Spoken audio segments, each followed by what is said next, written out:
तो आज से आपका project management and entrepreneurship start हो गया है और आपके इसी वीडियो में पूरा यूनिट 1 कंप्लीट हो जाएगा। तो जिन लोगों को project management and entrepreneurship unit 1 का नोट्स चाहिए तो आपकी स्क्रीन पे नंबर दिख रहा है, इसी नंबर पे आपको मात्र 10 रुपीज़ पेमेंट करना है और उस पेमेंट का स्क्रीनशॉट इसी नंबर के व्हाट्सएप पे भेज देना है और आपको वहीं पे नोट्स मिल जाएंगे। दोस्तों, मैं आपको जितना पढ़ाऊंगा सारे क्वेश्चन बहुत इंपॉर्टेंट है और previous year plus expected question है और हर एक क्वेश्चन को, हर एक कॉन्सेप्ट को पूरा बेसिक तरीके से बताऊंगा ताकि किसी भी स्टूडेंट को कोई भी दिक्कत, कोई भी प्रॉब्लम ना हो। ठीक, तो जिन लोग को नोट्स चाहिए वो लोग नोट्स को परचेज भी कर सकते हैं। और क्लास स्टार्ट करने से पहले सबसे पहले मैं आपको दिखाऊंगा प्रीवियस ईयर पेपर, ताकि सभी स्टूडेंट को विश्वास हो जाए कि यहाँ पे जो भी चीज़ें पढ़ाई जा रही हैं वो चीज़ें फालतू नहीं है, सारे आपके प्रीवियस ईयर पेपर बेस्ड हैं और जो भी यहाँ पे एक्सपेक्टेड क्वेश्चन है वही केवल पढ़ाए जा रहे हैं। तो ये आपका है project management and entrepreneurship previous year paper. सभी लोग ध्यान से देखिए, ये आपका है 2 नंबर का क्वेश्चन। हर एक क्वेश्चन को पूरा बढ़िया तरीके से क्लास में समझाया जाएगा। अब यहाँ देखिए सेक्शन बी में यहाँ पे 5 क्वेश्चन दिया गया है और आपको यहाँ पे केवल 3 क्वेश्चन करना है। मार्केटिंग मैनेजमेंट क्या होता है सोशल वेंचर के लिए, ये आपका है यूनिट 5 का क्वेश्चन। बिजनेस अपॉर्चुनिटीज क्या होता है, यूनिट 2 का क्वेश्चन है। अब यहाँ देखिए concept of the preparation of real time project facility report, इन सभी क्वेश्चन को आपकी क्लास में सॉल्व कराए जाएंगे। अब यहाँ देखिए section number C, social innovation क्या होता है और यहाँ पे सस्टेनेबिलिटी क्या होता है। अब यहाँ देखिए management skill for the entrepreneur, यानी कि आपको एक एंटरप्रेन्योर बनने के लिए, एक सक्सेस एंटरप्रेन्योर बनने के लिए आपके अंदर क्या क्या स्किल होना चाहिए। तो ये आपका क्वेश्चन है यूनिट नंबर 2 का, इसको भी सॉल्व कराया जाएगा। ये सारे क्वेश्चन क्लास में पूरा अच्छे तरीके से कराए जाएंगे। अब यहाँ देखिए सभी लोग ध्यान से, यहाँ पे ये क्वेश्चन, फिर यहाँ देखिए ये क्वेश्चन और यहाँ पे ये आपका है कि कौन कौन से मॉडल होते हैं, conceptual model of the entrepreneurship, unit number 1 का question. So these are the question which come in your previous semester. तो चलिए क्लास को स्टार्ट करते हैं बिना किसी देर के।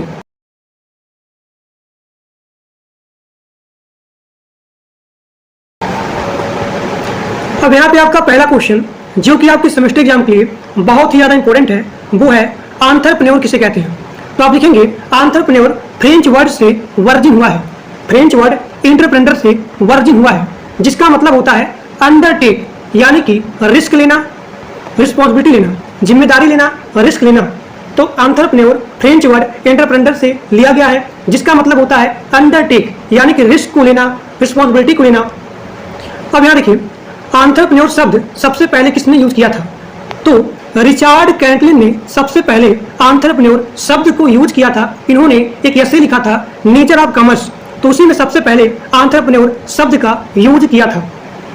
अब यहाँ देखिए रिचार्ड कैंटलिन के अनुसार एंटरप्रेन्योर क्या होता है, तो इन्होंने बताया एंटरप्रेन्योर यह एक ऐसा पर्सन होता है जो कि फैक्टर सर्विस को बाई करता है, यानी कि लैंड, लेबर, कैपिटल को बाई करता है और इसको बाई करने के बाद इन सभी को कंबाइन करके एक प्रोडक्ट को बनाता है और प्रोडक्ट बनाने के बाद उसको एक सर्टेन प्राइस पे बेच देता है, तो उसे बोलते हैं एंटरप्रेन्योर। यानी कि अगर आपको कोई भी बिजनेस या फिर इंडस्ट्री खड़ा करना होगा तो सबसे पहले आपको यहाँ पे लैंड चाहिए जहाँ पे कंपनी रहेगी, उसके बाद आपको लेबर चाहिए और उसके बाद आपको पूंजी चाहिए, कैपिटल चाहिए, तब जो है आप कोई भी बिजनेस खड़ा कर सकते हो।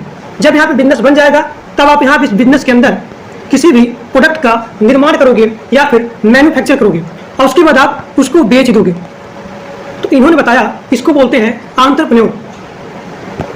अब यहाँ देखिए, अब यहाँ पे मतलब कि जो भी यहाँ पे एंटरप्रेन्योर है इसको डिफाइन करने के लिए कई सारे ऑथर आए और यहाँ पे कई सारे ऑथर के अनुसार यहाँ पे कई प्रकार का डिफिनेशन है।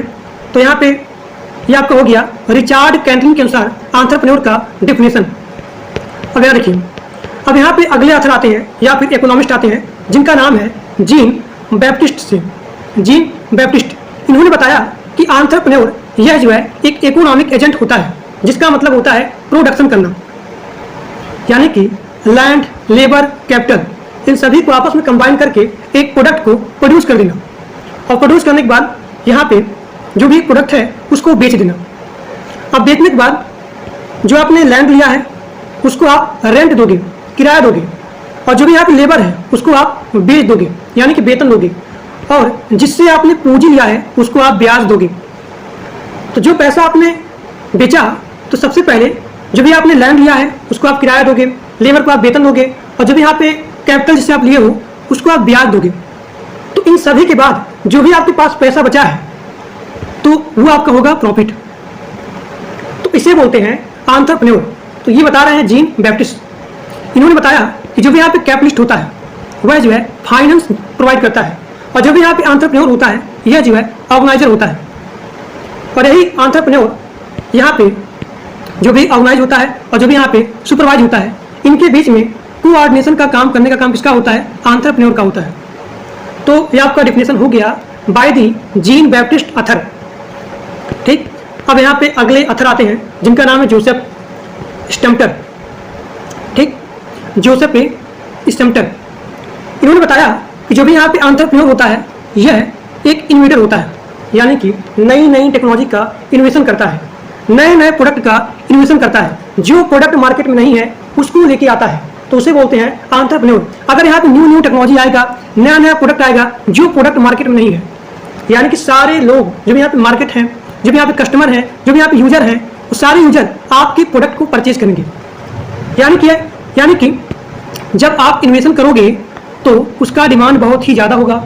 लोग बड़ी मात्रा में उस प्रोडक्ट का यूज करेंगे, खरीदेंगे, परचेज करेंगे। यानी कि जो भी आपका यहाँ पे संस्था है, कंपनी है, बिजनेस है, उसका यहाँ पे इंप्रूवमेंट होगा, उसका यहाँ पे ग्रोथ होगा। तो इन्होंने बताया, जो भी यहाँ पे जोसेफ जी हैं, इन्होंने बताया कि एंटरप्रेन्योर यह एक इन्वेटर होता है और यह जो है मनी को रेज करता है, रेज मनी। ठीक, अब यहाँ देखिए, इन्होंने बताया कि जो भी यहाँ पे एंटरप्रेन्योर होता है वह इनपुट को कलेक्ट करता है और यहाँ पे टैलेंट को ऑर्गेनाइज करता है, और एंटरप्रेन्योर लीडरशिप को प्रोवाइड करता है, यानी कि लीड करने के लिए। और जो है जब आपने यहाँ पे इनपुट को कलेक्ट कर लिया, ऑर्गेनाइज को, जो भी यहाँ पे टैलेंट है इसको आपने ऑर्गेनाइज कर लिया, तो उसको आप एक प्रॉपर ऑर्डर में अरेंज करोगे, सेट करोगे, तब जो है आप यहाँ पे प्रोडक्ट का निर्माण करोगे ताकि ये प्रोडक्ट ज़्यादा मात्रा में मार्केट में बिके, ज़्यादा मात्रा में इसका यूज हो बाय द कस्टमर। तो ये आपके हो गए जोसेफ जी के अनुसार एंटरप्रेन्योर का डिफिनेशन। अब यहाँ देखिए, तो यहाँ पे कंक्लूजन निकल के आता है। देखिए, जो भी यहाँ पे अथर है आपने पढ़ा, उनके अनुसार यहाँ पे कंक्लूजन निकल के आता है। देखिए कि एफ.एस. नाइट हैं, ये भी एक अथर है, जे.बी. है, जोसेफ हैं, एडम स्मिथ हैं, पीटर हैं। तो इन्होंने बताया, देखिए एफ.एस. नाइट के अनुसार जो भी यहाँ पे एंटरप्रेन्योर होता है वह अनसर्टेनिटी बियरर होता है, जो भी घाटा होता है उसको सहन करता है। ठीक, और जो भी यहाँ पे जे.बी. हैं, इन्होंने क्या बताया कि एंटरप्रेन्योर एक ऑर्गेनाइजर होता है जो सही से ऑर्गेनाइज करता है कि बिजनेस को कैसे खड़ा करना है, क्या बिजनेस करना है, कैसे करना है, क्या नहीं करना चाहिए, क्या मार्केट में डिमांड है, क्या मार्केट में डिमांड नहीं है, उसके हिसाब से बिजनेस ओपन करना। ठीक, सर्विस को ओपन करना, प्रोडक्ट का प्रोड्यूस करना। तो इनके अनुसार जो भी यहाँ पे एंटरप्रेन्योर होता है वह एक ऑर्गेनाइजर होता है। जोसेफ के अनुसार इन्वेटर होता है, और एडम स्मिथ के अनुसार जो भी यहाँ पे एंटरप्रेन्योर होता है वो इंडस्ट्रियलिस्ट होता है कि हमें इंडस्ट्री कहाँ पे लगाना है, कहाँ पे नहीं लगाना है। और यहाँ पे पीटर जी के अनुसार जो भी यहाँ पे एंटरप्रेन्योर होता है वो अपॉर्चुनिटिस्ट होता है, यानी कि वह जो है मौका को देखता है, अवसर को देखता है कि हमें कहाँ कंपनी खोलना चाहिए। ठीक, उसके अनुसार जो है वह वर्क करता है, किसके लिए? प्रोडक्ट को प्रोड्यूस करने के लिए। तो आप लिखेंगे कि यहाँ पे एक कंक्लूजन निकल के आता है कि एंटरप्रेन्योर यह एक पर्सन होता है जो कि कोई प्रोडक्ट का क्रिएट करता है, यानी कि जो भी यहाँ पे प्रोडक्ट है, जो भी यहाँ पे सर्विस है, उस सर्विस को क्रिएट करने का कोशिश करता है। ठीक, प्रोडक्ट का ऑर्गेनाइज करता है, जो भी यहाँ पे रिस्क आता है उस रिस्क को टेक करता है, जिम्मेदारी लेता है, रिस्पॉन्सिबिलिटी लेता है। ठीक, और जो भी यहाँ पे इकोनॉमिक अनसर्टेनिटी होती है उसको हैंडल करता है।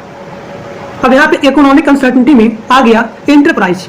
तो उसे बोलते हैं एंटरप्रेन्योर। यानी कि जो भी यहाँ पे एंटरप्रेन्योर होता है, यह एक नए प्रोडक्ट का क्रिएट करता है। जो भी यहाँ पे प्रोडक्ट प्रोड्यूस हो गया है उसको ऑर्गेनाइज करता है। जो भी रिस्क आता है उस रिस्क को सहन करता है।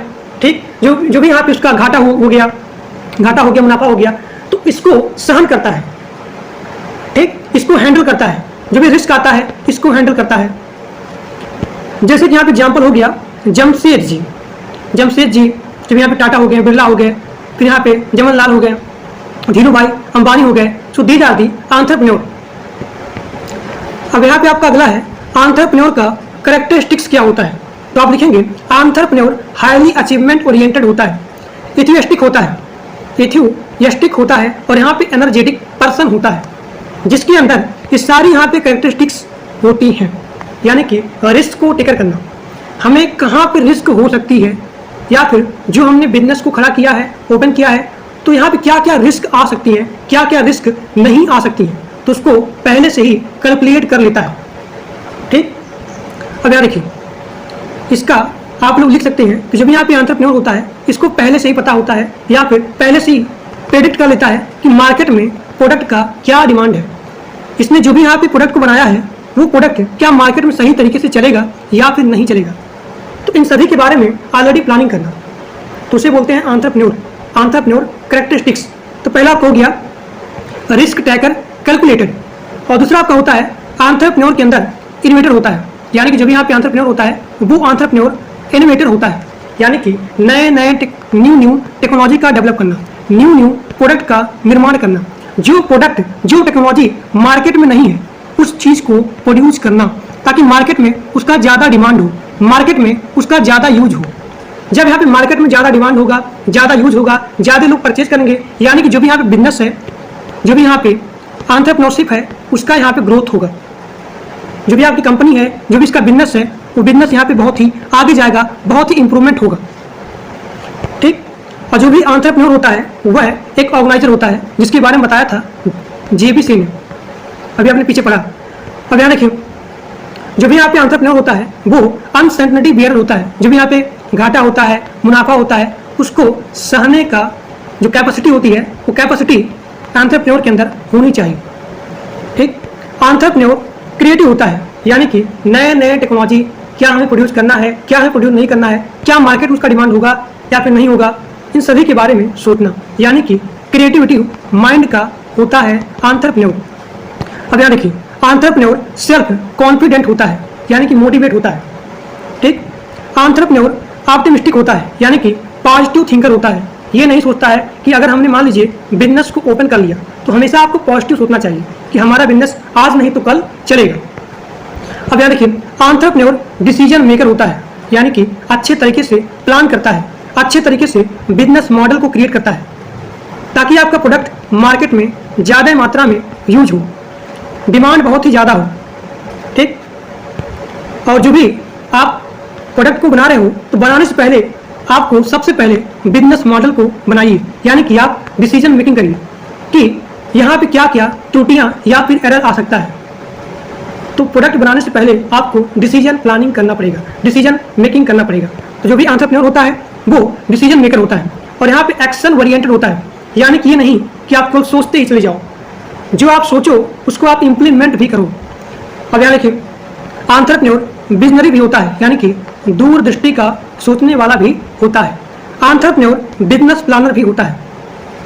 ठीक, एंटरप्रेन्योर जब यहाँ पे अपॉर्चुनिटी होती है, अवसर, मौका, उसको देख करके बिजनेस को ओपन करता है, यानी कि देखता है कि कहाँ हमें बिजनेस को खड़ा करना है, कहाँ पे जिस प्रोडक्ट का डिमांड बहुत ही ज़्यादा है, जिस सर्विस का डिमांड बहुत ही ज़्यादा है, तो वो प्रोडक्ट वो सर्विस उस मार्केट में नहीं है, तो हमें उस बिजनेस को ओपन करना है।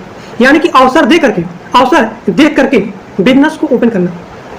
तो सारी जो भी यहाँ पे पॉइंट है, जो भी यहाँ पे कैरेक्टरिस्टिक्स है, ये सारा कैरेक्टरिस्टिक्स एंटरप्रेन्योर के अंदर होता है। अब यहाँ देखिए, अगला आपका है स्ट्रेस टेकर। इसका मतलब क्या होता है? जब भी यहाँ पे स्ट्रेस आती हैं, जब भी आप बिजनेस ओपन करते हो तो कई प्रकार का स्ट्रेस आता है, तो उसको सहने का भी क्षमता आपके अंदर होना चाहिए, लीडरशिप होना चाहिए। So these are the characteristics of the entrepreneur. अब आगे देखिए,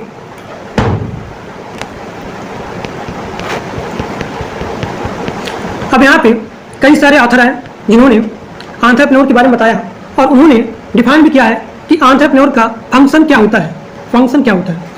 तो मार्शल के अनुसार इन्होंने बताया कि जो भी आपकी संस्था है, उस संस्था में जो भी आप प्रोडक्ट को प्रोड्यूस कर रहे हो, तो उसको आपको ऑर्गेनाइज करना, मैनेजमेंट करना। आप दी प्रोडक्टिव एंटरप्राइज मतलब क्या होता है? ऑब्जेक्ट होता है, प्रोडक्ट होता है, ठीक। अब यहाँ पे जेबी के अनुसार क्या है? रिस्क लेना, ठीक। एंटरप्रेन्योर का फंक्शन क्या है? रिस्क लेना। फिर यहाँ पे बीआर नाइट के अनुसार क्या है? बीआर नाइट के अनुसार क्या है? जो भी यहाँ पे एंटरप्रेन्योर होता है, उसका काम क्या होता है? रिस्क को लेना और रिस्क को कंट्रोल भी करना। कहाँ कहाँ पे रिस्क आती हैं और रिस्क क्यों आती हैं, उसको कंट्रोल भी करना बाई ऑलरेडी कैलकुलेटिंग। अब यहाँ देखिए, यहाँ पे इस कंप्यूटर के अनुसार क्या है? जो भी यहाँ पे एंटरप्रेन्योर होता है वो इनोवेशन होता है, यानी कि उसका जो काम होता है नवीनीकरण, नए नए टेक्नोलॉजी, नए नए प्रोडक्ट को क्रिएट करना। अब यहाँ पे अगले ऑथर हैं एच.के. कूल। इसके अनुसार एंटरप्रेन्योर का काम होता है डिसीजन मेकिंग करना for the benefit of the company, for the benefit of the business. जो भी यहाँ पे एंटरप्रेन्योर होता है, इसको यहाँ पे 3 पार्ट में या फिर 3 पॉइंट में क्लासिफाई किया गया है। पहला आपका है एंटरप्रेन्योरल फंक्शन, और दूसरा आपका है प्राइमरी फंक्शन, और यहाँ पे तीसरा है अदर फंक्शन। अब इसका पहला फंक्शन है एंटरप्रेन्योरल फंक्शन। आप लिखेंगे, इसमें बोला गया है कि जो एंटरप्रेन्योर होता है वो न्यू आइडिया को जनरेट करता है, यानी कि हमें कौन सा बिजनेस ओपन करना है, हमें कौन सा बिजनेस नहीं ओपन करना है। तो सबसे पहले, यानी कि जब भी यहाँ पे बिजनेस स्टार्ट किया जाता है, तो जब यहाँ पे एंटरप्रेन्योर होता है वो अपने मन में सोचता है कि हम कौन सा बिजनेस ओपन करें जो मार्केट में ज़्यादा डिमांड है, जिस प्रोडक्ट का मार्केट में ज़्यादा डिमांड है, या फिर जो भी प्रोडक्ट को यहाँ पे क्रिएट करने वाला है उसके बारे में सोचता है, प्लानिंग करता है कि अगर हमने इस प्रोडक्ट का प्रोड्यूस किया, क्या वो प्रोडक्ट आगे चल करके यानी कि मार्केट में, सोसाइटी में उसका डिमांड होगा, उसकी मांग बहुत ही ज़्यादा बढ़ेगी, उसका यूज होगा कि नहीं होगा। तो उसके बिहाफ पे अपने माइंड में सोचता है कि हमें कौन सा बिजनेस ओपन करना है या फिर कौन सा बिजनेस ओपन नहीं करना है, ठीक। उसके बाद जो भी यहाँ पे एंटरप्रेन्योर होता है वो ऑब्जेक्टिव को डिटरमाइन करता है। कौन सा प्रोजेक्ट, कौन सा प्रोडक्ट, कौन सा ऑब्जेक्ट बनाना है, कौन सी सर्विस को प्रोड्यूस करना है, जिसका डिमांड, जिसका ऑब्जेक्टिव, जिसका मेन टारगेट है मार्केट में, ठीक। तो सबसे पहले वो प्लानिंग करता है, ठीक, अपने मन में सोचता है। जब यहाँ पे बिजनेस बन जाता है तब वो जो है ऑब्जेक्ट को डिटरमाइन करता है, अपने टारगेट को डिटरमाइन करता है कि हमें कौन सा ऑब्जेक्ट या फिर हमारा लक्ष्य क्या है, हमारा एम क्या है, इसको डिटरमाइन करता है। उसके बाद जो है फंड को रेज करता है, किसके लिए? एंटरप्राइज को क्रिएट करने के लिए, एंटरप्राइज ओपन करने के लिए। उसके बाद जो है रॉ मटेरियल को इकट्ठा करता है, मशीनरी को इकट्ठा करता है।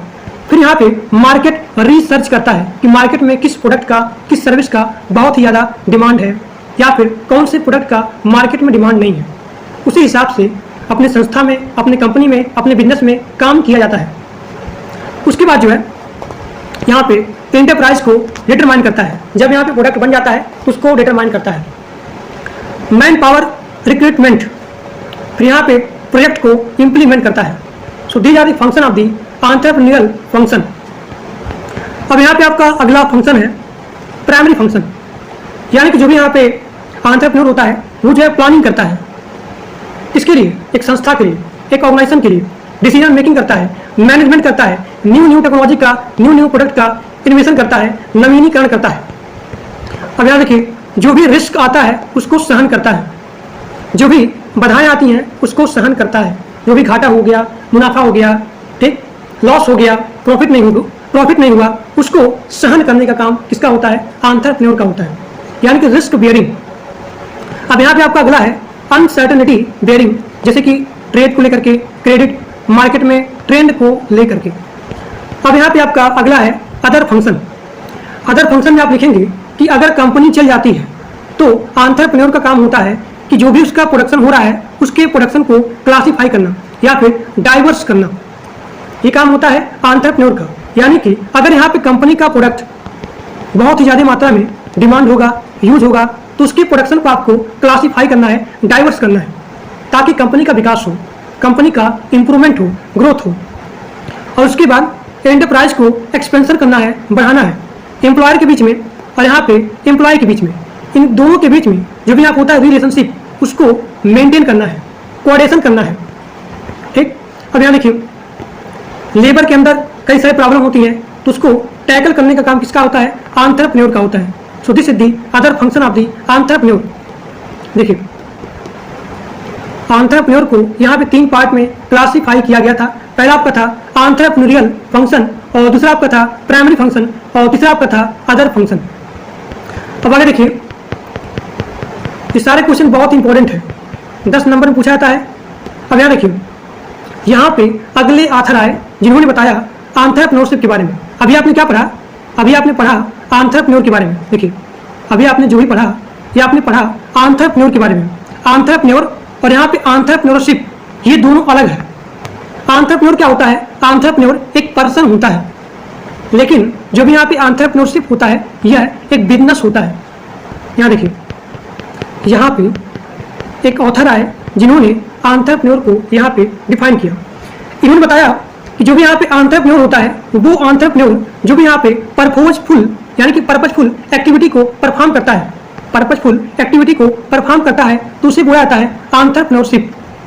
यानी कि जो भी यहाँ पे एंटरप्रेन्योर प्रोडक्ट को या फिर जो भी यहाँ पे मार्केट में डिमांड है, जो भी यहाँ पे पर्पज है किसके लिए? प्रोडक्ट को क्रिएट करने के लिए। तो उस पर्पजफुल एक्टिविटी को परफॉर्म करने के लिए जब यहाँ पे एंटरप्रेन्योर पर्पजफुल एक्टिविटी परफॉर्म करता है तो इस पर्पजफुल एक्टिविटी को बोला जाता है एंटरप्रेन्योरशिप। एक बात फिर से सुनिए, एंटरप्रेन्योरशिप क्या होता है? यह एक प्रकार का बिजनेस होता है, एक प्रकार का संस्था होता है जिसके अंदर प्रोडक्ट को क्रिएट किया जाता है, जिसके अंदर एंटरप्राइज को या फिर ऑब्जेक्ट को क्रिएट किया जाता है। तो इसको क्रिएट करने के लिए जो भी यहाँ पे एंटरप्रेन्योर होता है वो एक्टिविटी को परफॉर्म करता है, पर्पजफुल एक्टिविटी को परफॉर्म करता है। तो इस पर्पजफुल एक्टिविटी को बोला जाता है एंटरप्रेन्योरशिप। ठीक, तो आपने क्या पढ़ा कि जो भी यहाँ पे यस स्कूल है इन्होंने बताया कि एंटरप्रेन्योरशिप क्या होता है? एक संस्था होता है, एक बिजनेस होता है, लेकिन जो भी यहाँ पे एंटरप्रेन्योर होता है यह एक पर्सन होता है। ठीक, तो यहाँ पे जो भी एंटरप्रेन्योर होता है वह पर्पजफुल एक्टिविटी को परफॉर्म करता है, और जो भी यहाँ पे प्रोडक्ट बन गया है उसको एंटरप्रेन्योरशिप के अंदर इनिशिएट किया जाता है, मेंटेन किया जाता है, और उस प्रोडक्ट को बेच करके यानी कि जो भी यहाँ पे गुड है, यहाँ देखिए गुड है, सर्विस है, यानी कि ऑब्जेक्ट है, सर्विस है, उसको सेल करके या फिर डिस्ट्रीब्यूट करके या फिर परचेज करके यहाँ पे प्रॉफिट होता है। तो आप यहाँ लिखेंगे कि जो भी यहाँ पे एंटरप्रेन्योरशिप एक्टिविटी को परफॉर्म करता है तो उस एक्टिविटी को बुलाता है क्या? एंटरप्रेन्योरशिप। अब यहाँ देखिए आपके सेमेस्टर एग्जाम पूछा गया है कि ट्रिपल ई क्या होता है? ट्रिपल ई क्या होता है? तो आप लिखेंगे पहले ई का मतलब होता है एंटरप्रेन्योर, दूसरे ई का मतलब होता है एंटरप्रेन्योरशिप, और यहाँ पे तीसरे ई का मतलब होता है एंटरप्राइज। तो एंटरप्रेन्योर क्या होता है? एक पर्सन होता है। एंटरप्रेन्योरशिप क्या होता है? एंटरप्रेन्योर के द्वारा एक एक्टिविटी प्रोसेस किया जाता है, एक्शन लिया जाता है, यानी कि एंटरप्रेन्योरशिप के अंदर एक्शन प्रोसेस किया जाता है। यानी कि जो भी यहाँ पे एंटरप्रेन्योर एक्टिविटी को परफॉर्म करता है तो उस एक्टिविटी को हम लोग बोलते हैं एंटरप्रेन्योरशिप। अब यहाँ देखिए एंटरप्रेन्योरशिप के अंदर जो भी यहाँ पे एक्टिविटी परफॉर्म किया गया है एक पर्सन के द्वारा, तो यहाँ पे एक ऑब्जेक्ट क्रिएट होता है, यानी कि एंटरप्राइज क्रिएट होता है। तो एंटरप्राइज का मतलब क्या है? ऑब्जेक्ट है। ठीक, सो this is the triple E, इसे बोलते हैं triple E of the entrepreneurship development. अब यहाँ देखिए एंटरप्रेन्योरशिप में क्या क्या पे बैरियर आता है, तो आप लिखेंगे कि यहाँ पे 3 फैक्टर होते हैं, यहाँ पे 3 बैरियर आते हैं। पहला आपका है इकोनॉमिक फैक्टर, यानी कि आपके पास पैसा ना होना, कैपिटल ना होना, लेबर ना होना, रॉ मटेरियल ना होना, मार्केट ना होना। तो ये आपको हो गया economic factor of the barrier of the entrepreneurship. अब यहाँ पे दूसरा आपका है, मैंने क्या बताया था कि अगर आपको बिजनेस को खड़ा करना है, बिजनेस को ओपन करना है, तो सबसे पहले आपके हाथ में पैसा होना चाहिए, आपके हाथ में पूंजी होना चाहिए। दूसरा लैंड, लेबर, फिर यहाँ पे कैपिटल, यानी कि जो भी आपका कैपिटल हो गया, लेबर हो गया, रॉ मटेरियल हो गया, मार्केट हो गया। So these are the comes under the economic factor and this is the economic factor barrier of the entrepreneurship. अब यहाँ देखिए दूसरा है नॉन इकोनॉमिक फैक्टर, तो इसके अंदर आते हैं 2 फैक्टर। पहला आपका है सोशल फैक्टर। सोशल फैक्टर के अंदर कि जो भी आपका फैमिली बैकग्राउंड नहीं है, यानी कि आपके फैमिली बैकग्राउंड बिजनेस में नहीं है, उस प्रकार का एजुकेशन नहीं है, सोशल नहीं है, कल्चर नहीं है, माहौल नहीं मिल पा रहा है आपको, फाइनेंशियल स्टेबिलिटी नहीं है, caste, religion, social mobility. So these are the social factor. अब यहाँ पे दूसरा है फैक्टर साइकोलॉजिकल फैक्टर, यानी कि आपके अंदर पहली बात मोटिवेशन ही ना होना, बिजनेस स्टार्ट करने से पहले ही रोना धोना स्टार्ट हो जाना, पता नहीं चलेगा कि नहीं चलेगा, कहीं घाटा ना हो जाए। ठीक, तो यहाँ पे मोटिवेशन की lacking, difficulty and the ambiguity in ability dream, lack of the clean perception, so these are the comes under the psychological factor. अब यहाँ पे तीसरा बैरियर हो सकता है गवर्नमेंट एक्शन पॉलिटिकल फैक्टर, जैसे कि सब्सिडी हो गया, एनसीईटी हो गया, गवर्नमेंट पॉलिसी हो गया, यानी कि आपको सब्सिडी नहीं मिल रहा है, so these are the comes under the government action. तो यहाँ पे ये सारे यहाँ पे आ गए बाधाएं बिजनेस को ओपन करने के लिए। ठीक, अब यहाँ देखिए, अब यहाँ पे अगला आपका है कि एंटरप्रेन्योर का इकोनॉमिक ग्रोथ में क्या इसका रोल है। तो यहाँ देखिए, अगर यहाँ पे एंटरप्रेन्योर वेल होगा, अच्छे तरीके से विचारधारा उसका होगी, क्रिएटिव माइंड होगा, इनोवेटर होगा, यानी कि वह एक ऐसा टेक्नोलॉजी लेकर के आएगा, एक ऐसा प्रोडक्ट लेकर के आएगा अपने बिजनेस के अंदर, तो जो भी इसका प्रोडक्ट है अगर ज़्यादा मात्रा में बिक्री होगा, मार्केट में ज़्यादा डिमांड होगा, ठीक, ऐसे यहाँ पे कंपनी, ऐसे यहाँ पे संस्था खुल जाएगी, ऐसे यहाँ पे बिजनेस खुल जाएगा, तो लोग इसके अंदर क्या करेंगे, जॉब करेंगे। जो भी यहाँ पे स्किल लोग हैं, जो भी यहाँ पे लेबर हैं, हर प्रकार के लोगों को जॉब मिल जाएगा। यानी कि अगर आप यहाँ पे देखें तो प्रत्येक व्यक्ति का पर कैपिटा इनकम भी इंक्रीज हो जाएगा। अगर प्रत्येक व्यक्ति को जॉब मिल जाएगा यानी कि उसका परचेजिंग पावर भी इंप्रूवमेंट हो जाएगी। अगर प्रत्येक व्यक्ति का पर कैपिटा इनकम, रोजगार मिल जाएगा, यानी कि जो भी यहाँ पे यूथ है वो यूथ गवर्नमेंट के ऊपर डिपेंडेंट ना हो, ऐसे यहाँ पे कैपेसिटी माइंड ओपन हो जाए सोशल में, समाज में, मार्केट में, गांव में, सिटी में, कि प्रत्येक व्यक्ति अपना खुद का बिजनेस ओपन कर ले, किसी के ऊपर डिपेंडेंट ना रहे।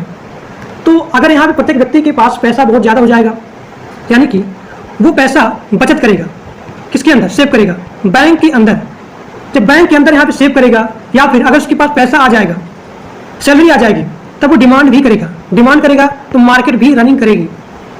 ठीक, अगर उसके पास पैसा आता है तो कुछ पैसा अपने बैंक में बचा करके रखता है, तो बैंक में बचा करके रखेगा, यानी कि बैंक कंपनी को लोन भी दे सकता है। जब यहाँ पे कंपनी को लोन मिल जाएगी तो कंपनी यहाँ पे new industry, company business open करेगी। अगर यहाँ पे बिजनेस ओपन हो जाएगा, एक सेकंड, अगर यहाँ बिजनेस ओपन हो जाएगा तो प्रत्येक व्यक्ति को यहाँ पे रोजगार मिल जाएगी, एम्प्लॉयमेंट मिल जाएगी। अगर प्रत्येक व्यक्ति को रोजगार मिल जाएगा, यानी कि जितने सारे यहाँ पे लोग हैं वो लोग बेरोजगार नहीं होंगे, डिमांड करेंगे मार्केट में, मार्केट आपको चलेगा, पर कैपिटा इनकम इंक्रीज होगा, नेशनल इनकम इंक्रीज होगा, तो यहाँ पे रोजगार बढ़ेगा, नेशनल इनकम, फिर यहाँ पे इकोनॉमिक पावर भी बढ़ जाएगा, यहाँ पे ग्रामीण विकास भी हो जाएगा, प्रत्येक लोगों को जॉब मिल जाएगा। फिर यहाँ पे आप लोग लिख सकते हैं कि वुमेन एम्पावरमेंट भी हो सकता है। ठीक, so these are the growth in the economic. यहाँ देखिए, नए नए टेक्नोलॉजी का यहाँ पे इन्वेशन होगा, सोशल टेंशन भी नहीं होगा यूथ को, यानी कि अगर मान लीजिए जो भी यहाँ पे नौजवान है, इसको अगर यहाँ पे सरकारी नौकरी नहीं मिल रही है तो भी इसका बैकग्राउंड हो सकता है कि हमें अगर नौकरी नहीं मिलेगी तो हम लोग बिजनेस करके अपना जीवन यापन कर लेंगे और आगे बढ़ जाएंगे, अपनी जीवन याचिका कर लेंगे। ठीक, लिविंग स्टैंडर्ड, रहने की जो क्वालिटी है उसमें इंप्रूवमेंट आ जाएगी, इकोनॉमिक इंडिपेंडेंट हो जाएंगे। अब यहाँ देखिए, जो भी एंटरप्रेन्योर होता है उसको सक्सेस के लिए, उसके फेलियर के लिए क्या क्या कारण हो सकते हैं। तो बिजनेस सिलेक्शन ही ना कर पाना, क्या आपका ऑब्जेक्टिव है, कहाँ बिजनेस आपको ओपन करना चाहिए, नहीं ओपन करना चाहिए, क्या आपने इस जगह पे बिजनेस ओपन किया वो चलेगा या फिर नहीं चलेगा। अगर आपके बारे में, अगर इसके बारे में यहाँ पे एक व्यक्ति को पता नहीं होगा तो वो बिजनेस को ओपन नहीं कर सकता है। यानी कि अगर यहाँ पे lack of the selection of the business होगा तो वो यहाँ पे एंटरप्रेन्योर फेल हो जाएगा। प्रॉपर प्लानिंग नहीं करने आता होगा, उसके पास पैसा नहीं होगा इनिशियल में, उसको अगर यहाँ पे बिजनेस ओपन कर लिया और उसने मार्केट डिमांड ही नहीं देखा तो जो भी यहाँ पे प्रोडक्ट क्रिएट करेगा वो यहाँ पे बिक्री नहीं होगी, उसका डिमांड नहीं होगा। मार्केटिंग ऑफ प्रोडक्ट, वही चीज़, क्या मार्केट में डिमांड है, एजुकेशन आपके पास नहीं है, एक्सपीरियंस नहीं है, so entrepreneur will be fail. Joint institute, employment, location of the business, कि बिजनेस हमें कहाँ पे खोलना चाहिए, कहाँ पे पॉपुलेशन बहुत ही ज़्यादा है या फिर कहाँ पे मार्केट साइज कम है। अगर यहाँ पे मार्केट साइज कम होगा यानी कि कंपटीशन नहीं होगा तो आपको लोकेशन को देख करके भी बिजनेस को ओपन करना है। So these are the failure of the entrepreneurship and these are the successful point of the entrepreneur. अब यहाँ देखिए, आपके सेमेस्टर एग्जाम पूछा गया है कॉन्सेप्चुअल मॉडल क्या होता है एंटरप्रेन्योरशिप का। तो यहाँ पे 4 होते हैं कॉन्सेप्चुअल मॉडल। पहला आपका है पर्सन, टास्क, तीसरा है एनवायरनमेंट और चौथा है ऑर्गेनाइजेशन। अगर यहाँ पे एक भी मॉडल मिस होता है तो आपका बिजनेस यहाँ पे फेल हो सकता है in future. So these are the requirement for the success of your entrepreneurship. तो एंटरप्रेन्योरशिप को सक्सेस के लिए ये सभी मॉडल रिक्वायरमेंट होते हैं। पहला आपका है दी पर्सन, दूसरा है दी टास्क, इन्वायरमेंट और यहाँ पे ऑर्गेनाइजेशन। अब यहाँ देखिए एंटरप्रेन्योरल पर्सनालिटी, देखिए ये क्या होता है कि जो भी यहाँ पे एक व्यक्ति होता है, एंटरप्रेन्योर होता है, वो बिजनेस ओपन करने से पहले सबसे पहले अपने माइंड में एक बेसिक आइडिया को क्रिएट करता है, सोचता है कि हमें कौन सा बिजनेस ओपन करना है या फिर कौन सा बिजनेस ओपन नहीं करना है। ठीक, तो अपने बेसिक आइडिया के ऊपर वर्क करता है। ठीक, तो बिजनेस को ओपन करने के लिए यहाँ पे फाइनेंशियल कंट्रीब्यूट करता है। तो जब यहाँ पे बिजनेस ओपन हो जाता है तो उस बिजनेस के अंदर, उस संस्था के अंदर, उस कंपनी के अंदर प्रोडक्ट को क्रिएट करता है और क्रिएट करने के बाद उसको मार्केट में या फिर सोसाइटी में अवेलेबल कराता है। फिर यहाँ पे वो देखता है कि ये प्रोडक्ट ज़्यादा डिमांड है या फिर नहीं है, यानी कि ये जो प्रोडक्ट बना है बिजनेस में इसका वर्किंग हो भी रहा है या फिर नहीं हो रहा है। तो इन सभी के लिए कि जो भी यहाँ प्रोडक्ट है उसका मार्केट में यूज होगा या फिर नहीं यूज होगा, अपने माइंड में आप लोग सोच रहे हो पहले ही। तो इसके लिए एंटरप्रेन्योर को या फिर एक पर्सन को स्किल होना पड़ेगा, यानी कि without skill, without strength you can not think और predict. So this is the entrepreneurial personality. जो यहाँ पे स्किल है, कहने मतलब क्या है कि आपको प्रॉपर प्लानिंग करने आना चाहिए, ठीक, डिसीजन मेकिंग करने आना चाहिए। अब यहाँ देखिए यहाँ पे वही चीज लिखा गया है कि अगर आप स्किल होगे, अगर आपके अंदर स्ट्रेंथ होगा, तभी आपका बिजनेस, आपका संस्था यहाँ पे सक्सेसफुल बनेगा, अन्यथा नहीं बनेगा। अब यहाँ देखिए दूसरा है एंटरप्रेन्योरल टास्क मॉडल। ये क्या होता है कि जब भी आप बिजनेस को स्टार्ट करते हो तो कोई ना कोई टास्क, कोई ना कोई अवसर आ जाता है जिसकी सहायता से आप बिजनेस को ओपन करते हो। जैसे कि मान लीजिए यहाँ पे दिया गया है कि अगर आप कोई भी बिजनेस ओपन करते हो तो कोई ना कोई टास्क, कोई ना कोई अवसर आपको मिल ही जाता है। यहाँ पे एग्जाम्पल दिया गया है, जैसे मान लीजिए आपने देखा कि कोई प्रोडक्ट है, कोई यहाँ पे सर्विस है, उसका सोसाइटी में अवेलेबल नहीं है, प्रेजेंट नहीं है, वो चीज़ मार्केट में नहीं है, तो उसके बिहाफ पे उस अवसर से आपने देखा कि ये प्रोडक्ट, ये सर्विस जो है सोसाइटी में नहीं है, यानी कि आप इसके हिसाब से बिजनेस ओपन कर लिया। यहाँ पे दिया गया है कि एग्जाम्पल में मान लीजिए यहाँ देखिए जो यहाँ पे गवर्नमेंट है, ये गवर्नमेंट ने क्या किया, पॉलीथीन बैग को बंद कर दिया। जो भी यहाँ पे प्लास्टिक बैग है, पॉलीथीन बैग है, उसको यहाँ पे बंद कर दिया। तो आपको यहाँ पे एक अवसर मिल गया कि हमें कपड़े वाला बैग को प्रोड्यूस करें, मतलब यहाँ पे करना पड़ेगा। हमें एक ऐसा बिजनेस ओपन करना है जिसके अंदर जो यहाँ पे बैग है वो बनाना है कपड़े वाला, ताकि ज़्यादा मात्रा में लोग इसको लें, परचेज करें। परचेज करेंगे, ज़्यादा यहाँ पे डिमांड होगा तो इसका जो भी संस्था है, जो भी कंपनी है, उसके अंदर इंप्रूवमेंट होगी, ग्रोथ होगा। तो यहाँ पे वही चीज़ लिखा गया है कि अगर आप यहाँ पे संस्था ओपन करते हो, बिजनेस ओपन करते हो, अवसर को देख करके, अपॉर्चुनिटी को देख करके, तो यहाँ पे आपके प्रोडक्ट का सेलिंग भी ज़्यादा होगा। अब यहाँ पे आपका है अगला एंटरप्रेन्योरल इन्वायरमेंट। तो एंटरप्रेन्योरल इन्वायरमेंट में आप लिखेंगे कि जो भी आपने अवसर को देख करके प्रोडक्ट को बनाया है, सर्विस को क्रिएट किया है अपने बिजनेस में, अपने कंपनी में, तो हो सकता है आपका बिजनेस इंप्रूवमेंट हो जाए, आपका बिजनेस ग्रोथ हो जाए, आपका बिजनेस सक्सेस हो जाए। लेकिन ये भी हो सकता है कि आपके बिजनेस की सक्सेस में, आपके बिजनेस के इंप्रूवमेंट में, आपके बिजनेस के ग्रोथ में बाधाएं भी आ सकती हैं, हिंडर भी आ सकता है। जैसे मान लीजिए आपने देखा कि गवर्नमेंट जो है पॉलीथीन बैग को बंद कर दिया और आपने यहाँ स्टार्ट किया कपड़े वाला बैग, लेकिन वो बैग जो है मार्केट में उसका डिमांड नहीं है, बिक्री बहुत ही कम हो गई, तो आपका बिजनेस यहाँ पे फेल हो जाएगा। आपका जो भी कंपनी है, बिजनेस है, वो बिजनेस घाटे में चलने लगेगी। तो वही चीज़ यहाँ पे लिखा गया है कि अगर यहाँ पे प्रोडक्ट का सेलिंग बहुत ही ज़्यादा होता है, यूजिंग बहुत ही ज़्यादा होता है, तो आपका बिजनेस ग्रोथ कर जाएगा। इसका उल्टा रहेगा तो आपका बिजनेस यहाँ पे फेल हो जाएगा। अगला पॉइंट आपका है ऑर्गेनाइजेशनल कॉन्टेक्स्ट। ये क्या होता है कि आपके अंदर आप क्या है, एक एंटरप्रेन्योर है, आप एक उद्यमी हैं, तो आपके अंदर जो भी यहाँ पे एम्प्लॉय कार्य कर रहे हैं वो स्किल होना चाहिए, स्किलफुल होना चाहिए कि प्रोडक्ट को कैसे बनाना है, हाउ टू मेक प्रोडक्ट, इसके बारे में पता होना चाहिए। और जो हम प्रोडक्ट को बना रहे हैं क्या वो प्रोडक्ट उसमें क्वालिटी है, क्या उसका डिमांड होगी या फिर नहीं होगी इन दी मार्केट में।